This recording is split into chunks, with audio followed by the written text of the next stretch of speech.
Everybody, welcome back. We're going to do another exciting installment of Block 2 for our Branches of Government unit. This block is going to be all about the Senate. So last block we got into the powers of Congress, we got into the House of Representatives. Now we're going to shift gears and get into the Senate. So let's go ahead and get this show on the road. The Senate. Let's get rolling. If you want to be a member of the Senate, first things first, as it's stated in Article 1 of the Constitution, right after the House of Representatives starts talking about the Senate. The Senate is a little bit more competitive. The Founding Fathers initially worked out that compromise, in which case the Senate was supposed to be kind of the solution to the small states like New Jersey, trying to give them equal share in the lawmaking process. So to become a senator, essentially you got to be 35 years old. You serve your term for 6 years at a time, so a much longer period than usual. The term limits, there's none. Again, just like the House, there's no term limits, so you can essentially keep running over and over, and most senators, in fact, do this. Since it is that set number 2 per state, every state gets 2. 2 times 50, simple math, equals 100. So there's 100 senators, definitely less than your House of Representatives. If you're ever wanting to pass a law, which is part of what the Senate does, you gotta get 51 total votes to do it. There are cases, though, where you need 2/3 of a vote to get the 67 would be the magic number for that. Interesting thing as we get right into the Senate is this thing called the filibuster. So what the filibuster is this interesting thing where only the, I guess you would say, only the Senate can do it. The House of Representatives doesn't have filibusters. As far as I understand, it goes kind of a ways back to 1830. It was like a way that they set up certain rules about debating. So essentially the senators in 1830 got together and thought that it would be a good idea if senators were able to essentially get all their ideas out and they wouldn't be able to get cut off. So that was kind of the original intent. In reality, what it's become lately is a tool that the minority party can use to essentially block things that they don't necessarily like about the majority who is in power at that time in terms of the party. So to do a filibuster, essentially, if the majority party is trying to do something that you and your minority party does not agree with, you can essentially enact this filibuster rule where somebody essentially starts to get to speaking about a certain topic. In theory, and I think originally it was intended to be very much like, let me tell you why I think this is a bad idea, and to be able to make a very kind of impassionate, I don't know, just logical argument about why you believe that the law should essentially be blocked. So I guess the best way I could explain it is if the other side has 51 votes all the way up to 59 votes, this is when you can essentially do the filibuster, which means that you can actually block a law getting passed by doing this. Now, what is a filibuster? A filibuster essentially is where you talk, and you have to talk for a long time to be able to achieve blocking the vote. I've got a quick video clip here that I'll get rolling. Ted Cruz, this was back in during President Obama's presidency, as President Obama was trying to move to pass Obamacare and bring about health care coverage for uninsured Americans. Ted Cruz and at that time the Republicans were the minority party in the Senate, and Ted Cruz felt very passionately that he thought that was not the right direction for our country to go. So he essentially did this filibuster, which I've got little clips of, where he had to talk for a long time. I want to say his filibuster went on for something like 18 hours is my guess. I'll give the official time right here. But anyways, he filibustered, and the reason I'm going to show you, because it's pretty funny, he essentially gets into what you can do in a filibuster. You basically can't stop talking. You have to keep going. And the funny thing is as long as you're talking, doesn't matter what you talk about, as long as you're talking, it works. So here's a clip of him, and you can kind of see some of the stuff that he was talking about during his filibuster. So sit back and check it out. Here it is. So I'm going to make a request directly to those reporters who are covering this proceeding to endeavor to have at least half of what you say. be focused on the actual substance of this debate. Number one, just as a consumer, I'm a big fan of eating White Castle burgers. Some time ago, I tweeted a speech that Ashton Kutcher gave. It's actually a terrific speech. I don't know Mr. Kutcher. I've watched his TV shows and his movies. I don't know him personally. You look right now at one of the most popular television shows in the United States, Duck Dynasty. This is a show about a God-fearing family of successful entrepreneurs who love guns, who love to hunt, and who believe in the American dream. You might ask, what does that letter from Hobby Lobby have to do with Toby Keith's terrific song? One of the great philosophical conundrums with which we must all wrestle is whether Obamacare is more like Jason or Freddy. In fact, in my mind, I heard the music from The Shining, or not The Shining, from Psycho, in the shower scene. Mike Lee, I am your father. When my dad was a cook, the place he worked was a place called the Toddle House. Imagine a Denny's combined with a Benihana's. He also, I will credit my father, he invented, this wasn't for the restaurant, but he did it anyway, he invented green eggs and ham. Find your opportunities and always be sexy. Now, I salute that message. I think it's a message that I hope every young person in America hears.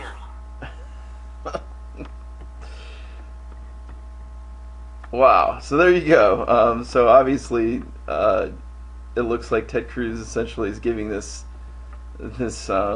speech that he's getting into, and I think it's pretty obvious that he's having some fun with it in terms of talking about green eggs and ham, Freddy versus Jason, and some other kind of funny topics that he brought up. But the bottom line is that he essentially was doing his best to block the passage of Obamacare. It wasn't successful. Eventually Obamacare went to get passed, but he did give this attempt and spent a lot of time and a lot of energy into essentially standing up for what he thought was right.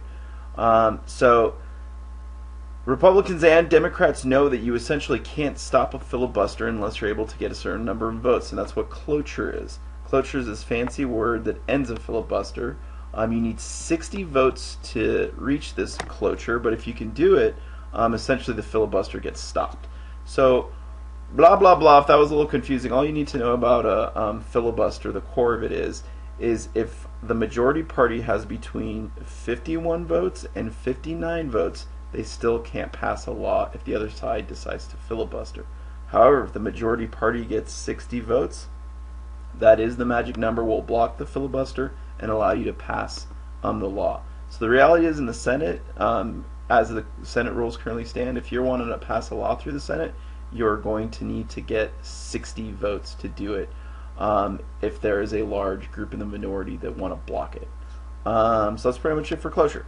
Alright, so essentially filibusters and cloture are kind of tied together. So let's jump to our next slide.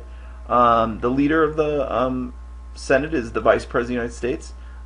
Essentially, the Vice President is kind of the person in charge, making sure everything is running smoothly, running operations. He also has, or she in the future, has the power to cast the tie-breaking vote. So there is power in that, and that actually just happened not too long ago with Mike Pence. Stepped in and did the tie-breaking vote for the confirmation of the Secretary of Education. So jobs of the Senate, very similar House. They confirm, except I suppose this is where it's a little bit different than the House. They confirm presidential appointments. So the Senate, only the Senate does that, not the House of Representatives. They also run trials, impeachment hearings. If an official like the President or Supreme Court Justice or Senator or House member has ever done anything where they're breaking the law, or done something unethical, the Senate is the one that would be able to run the impeachment hearings to try and figure out if that would be appropriate. They're also in charge of running investigations as well, similar to the House. If you're ever going to do any kind of a bill that has to do with revenue, like essentially like raising taxes, it always has to start in the Senate. Your senators. So in Colorado, just like every other state, we've got two senators. Currently, we have a Republican senator, Cory Gardner, and we have a Democrat, Senator Michael Bennet. So if we click real quick, we can take a little side trip to Senator Gardner. Here's Senator Cory Gardner. Again, he's a Republican. He ran not too long ago to the United States House of Representatives. So Cory Gardner was elected here, and he's been our senator and essentially representing Colorado in the Senate. And if you wanted to explore that website, you can get to it from clicking through the PowerPoint. The next one, our next senator, is this gentleman, Michael Bennet. We can go to his site real quick and check that out. Michael Bennet is our other senator. And here's his website. So again, don't forget, senators, their job, just like House members, is to represent us. So they're doing a lot of trips where they come back to Colorado, going to all different parts of Colorado to hear what their constituents have to say, and then essentially taking that information and bringing it back to Washington, D.C. So yeah, those are two senators, Michael Bennet, Democrat, and Cory Gardner, Republican. Here's a video clip. This video clip is just another explanation. I actually have this on Google Classroom if you want to check it out. This does these are like teens explaining. All your life you've been wondering how laws are made. You've been sitting all night thinking about our laws and wondering where they come from, right? Grumpy. So if you're into this, you think this could be a good video, for sure, check it out on the Google Classroom page. It's just Okay, maybe not. But did you ever?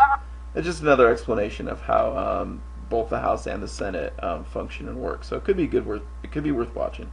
So anyways, moving along to our next slide. We're now moving on to committees. As you can see, just like the House of Representatives, there are a lot of committees in the Senate. So you can kind of see they have committees all the way from aging, agriculture, very similar to the House, all the way into budget, ethics, the judiciary, rules administration, veterans affairs. So don't forget, the job of a committee is to, instead of there being 100 senators all working to try and talk about laws and passing bills which become laws, you have essentially them break up into these categories, into these groups based on a topic or a category. So those are a list of the committees in the Senate. Okay, moving along. If you ever have a bill that starts in the House or the Senate, and then it's going to go to the other house to get finalized into a law, and there's some similarities, you might have a thing called a joint committee that's pulled together, and they're formed from members of both houses. So this is where you would get members from both House and Senate that would work together, and a lot of times they'll work to finalize a bill and work out some of the kinks, or try and find out where the laws are similar and try and merge things. So they're essentially work to try and bring ideas together that are similar and work out some of those differences. Okay, we're cruising along here, aren't we? The next concept we're going to go over, this affects not just the Senate but also the House of Representatives, so Congress as a whole, is lobbyists. Lobbyists are a person that attempts to influence a lawmaker on behalf of a special interest group. So basically, companies, corporations, nonprofit groups, essentially anybody can really try and lobby a congressperson. In this video I'm going to show you real quick, we'll do a quick little thank you for that informative video. So just to kind of summarize what they're talking about in that video is, if you're a senator or a House member, lobbyists can be very helpful. Well, first of all, let's get back to the core of a lobbyist. What is a lobbyist? A person that attempts to influence a lawmaker on behalf of a special interest group. The word itself actually came from lobbyists essentially being in the lobby of Congress, like the front area, just kind of hanging out, and whenever they'd see a congressperson, they'd be like, "Oh, excuse me, can I talk and tell you all about my company or tell you all about my nonprofit?" And they would just wait around and see if they could get these meetings. So that's kind of where the word comes from. It actually comes from them hanging out in the lobby, and they became known as lobbyists. Now, if you're a congressperson, just like the video talked about, lobbyists are a quick way to get information about whatever law you might be, or bill you might be working on, trying to turn it into a law. So lobbyists can be very helpful for lawmakers, because anytime they need experts from a different area, they can call on the lobbyists, and the lobbyists will give them information that can help them make a decision. On the flip, just like those lobbyists talked about, kind of what this political cartoon is getting at, is you can have a company, like if you have a really big company like Apple, let's say, and Apple has an interest in a certain law that's going to be created, then Apple might have its lobbyists, which they might pay really well and they might give a lot of money to, and they'll actually hire that lobbyist to try and, just like it says up there, influence the lawmaker into passing a law. Here we have this lobbyist saying, pay no attention to the man outside, Senator. And as we can see, this is the voter that's looking in. Now, we know that the senator or congressperson is supposed to be representing the voter or their constituent. And this is where some people come in and say, well, are lobbyists kind of getting in the way of this relationship? Some people say yes, some people say no. Either way, if a congressperson is listening and being influenced by only lobbyists and not the voter, they're truly not doing the job that they were sent to Washington to do. So what you need to know is that lobbyists exist. They're out there and they work for individual companies. They work for nonprofits. Here's just a list of some of the few lobbying industries that kind of come together and will pay for lobbyists. So like the tech lobby, mining lobby, big pharma like pharmaceutical companies, the NRA lobby. We could talk about that for a moment. The NRA is very much pro Second Amendment and not limiting people's right to own firearms. So the NRA has a lot of lobbyists that they hire to anytime there's any kind of law that comes up that challenges restricting guns or anything like that. The NRA lobbyists will very quickly try and influence lawmakers to not do that. So that's essentially what lobbying is. Here's another slide that gives a visual of what kind of we just talked about. So that's pretty much what a lobbyist is. So if you're a congressperson, you definitely are going to be having lobbyists contact you trying to influence you. So it's definitely something that you would be aware of.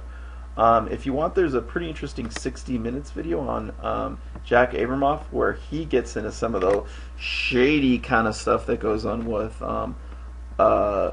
lobbyists and what they did and what they do that can maybe be a little bit like unethical and a little shady. So if you want to check that out, it's like 15 minutes long, definitely worth checking out. So if you're wanting to create a law in the United States, why don't we just start with the House of Representatives, because that's where we were from last time. Oh, let's bounce back.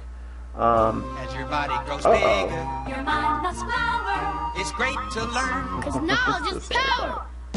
it's Schoolhouse Rocky, the chip on the block of your favorite Schoolhouse Rock. I'm just a bill. This is way better watching this than having me try and teach about it. I tell you what, I'll post this to Google Classroom as well, and if you want to watch it in addition, you definitely can. So if you are going to start an idea for a bill, essentially you would, and let's just say you start with the House of Representatives, you would have to start by going through this multi-step process. Basically, you come up with your idea for your bill, you give it a number, then it goes to a committee or subcommittee like we talked about. They talk about it, they have a hearing, and it might actually get tabled where it immediately is done, or it'll keep going. In which case the subcommittee or full committee will add additions, edit it, discuss it some more, and eventually it's reported out and put on a calendar. Then it's introduced to the entire House of Representatives, and they have time to listen to it, get ideas for it, and then eventually the whole House of Representatives will vote on it. If it passes and gets endorsed, then essentially it makes its way to the Senate, in which case it does the same exact thing. The only difference here is, if we keep moving through, is that when it gets read on the floor, just like we learned about earlier, there's a chance it might get filibustered. If the filibusters effectively, then that alone could stop it, or if it gets tabled early on here, it could also get stopped. Let's say that either it doesn't get filibustered or they get the 60 votes needed for cloture, then it could move to a full vote in the Senate, in which case if it's passed both, it goes to the president's office. They can either veto it, in which case they can still make it work with a 2/3 vote override from both houses, and then it becomes a law, or if the president likes it and agrees to it, they would be able to sign it, pass it as well. So that's it. That's essentially your House of Representatives, your Senate, together the Congress, and also gets into how a bill becomes a law. In our kind of simulation project we're going to be doing, you're going to get lots of time to practice this. Thanks so much for watching, and then we'll see you in Block 3. Bye.